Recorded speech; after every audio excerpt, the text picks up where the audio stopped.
Hi, my name is Gamanda. I'm a wildlife filmmaker and photographer, and in this video, I know it's a bit late, very late actually, but I want to talk to you about some of my favorite moments and wildlife encounters I had in 2025.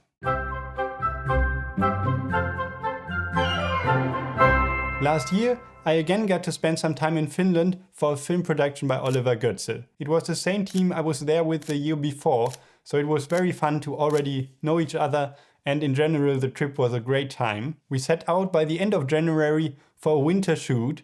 We first started with filming wild forest reindeer, and then we moved further north to get landscapes which are completely covered in snow. We filmed a lot of landscapes, but also in a forest there we stumbled upon a group of red squirrels which seemed to be heavily inspired by flying squirrels that we had filmed the year before. So they were doing some crazy jumps from one tree to another, and yeah, it was great. My personal highlight of the trip was that I got to spend 11 days from sunrise to sunset out in the open behind my tripod, like in freezing temperatures, sometimes even down to minus 27 degrees. After a while I also started to suffer from some frostbite. So it was kind of the toughest 11 days I ever had, but it was also so nice because I got to see Ermines almost every day. They are so cute and such charismatic animals, so that was really special. I got an entire YouTube video about this trip planned, and I will upload it as soon as the film is finished, probably by the end of this year or at the start of 2027. But for now, please enjoy some cold and snow.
I always love it when unexpected things suddenly happen while I'm filming animals, and some of you might have already seen this moment, but while I was filming a tawny owl, which was living inside a hollow tree with two entrances, I found out that it wasn't living there alone. To my surprise, apparently it had a subtenant, and both of them seemed to get along just fine.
Last year I had one big project that I invested most of my time in.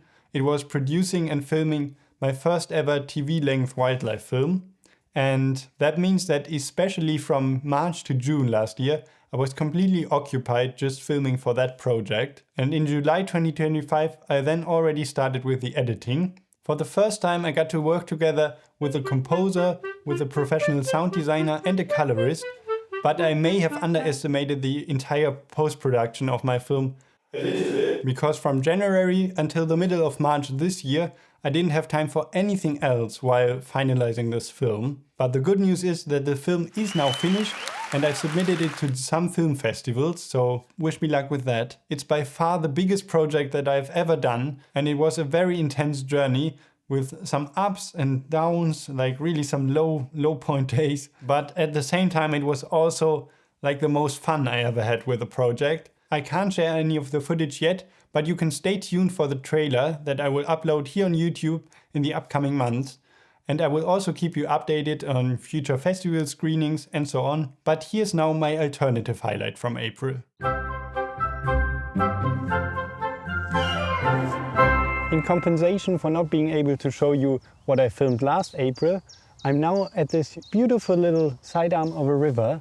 And on the other side, right over there, you can see some burrows. And in 2024, they were occupied by a huge nutria family with a lot of young ones. And I find it fascinating to see how much the level of this river sort of fluctuates. Like if it's warm, this part can actually completely dry out. But if it rains for a couple of days, the water can even rise so that all the burrows are sort of completely covered. But luckily the nutrias seem to adapt to those changes very well. And filming this big family of nutrias here in 2024, it was so nice, and I've actually never gotten another opportunity that good to film the nutrias. And it's also just perfect because the river isn't too wide. I could sit here on the other side without disturbing the nutrias, but still be quite close to the burrow. So yeah, it was so lovely because it was such a big family, and enjoy.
Last year I also spent some time as a construction worker for a coot.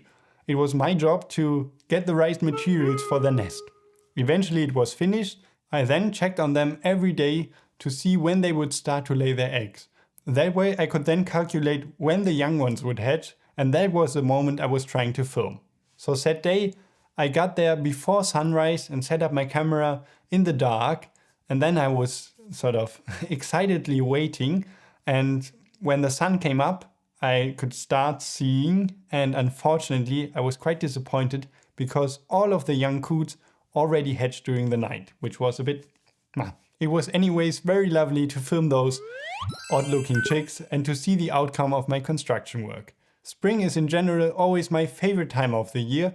and you will now see some coots, but also some footage of a geese family that I got to spend a lovely evening with.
This is kind of odd, but last year I found the nest of a pair of long-tailed tits. And the thing was that to see the entrance of that nest, there was only one very specific perspective to be able to do that, and that was from the water. So I had to wear these stylish waders to carry my big camera into a bit deeper water, so it was a bit sketchy. And I spent 2 days there in the water filming the long-tailed tits, bringing food and everything for their young. And luckily my camera survived, so here's now some footage from that time.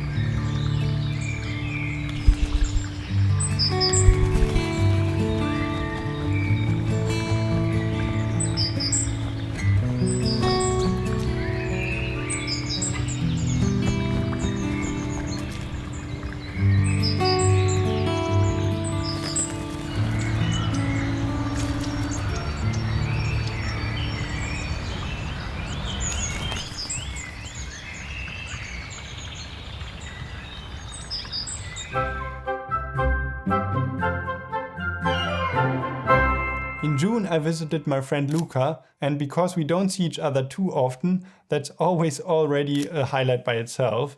But we also photographed a red fox family together with John, and for some reason, like the days I visited Luca, it was like the hottest days of the year, so we were literally melting out there in the sun. But it was very special because it was sort of in a city environment. That meant that the foxes weren't really afraid of us, and it was wonderful to see them that close and to feel sort of accepted by the fox family. And we also filmed some raccoons, so here are now some videos and photos from that time.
rest of the year wasn't very exciting apart from our trip to Sweden where we filmed moose and great grey owls. But other than that, it was basically just editing, then planning the story for my film, sitting in a call with my composer, editing. Like I already said, it was a very intense journey, but I'm very excited to share that film and to share the trailer in the upcoming month.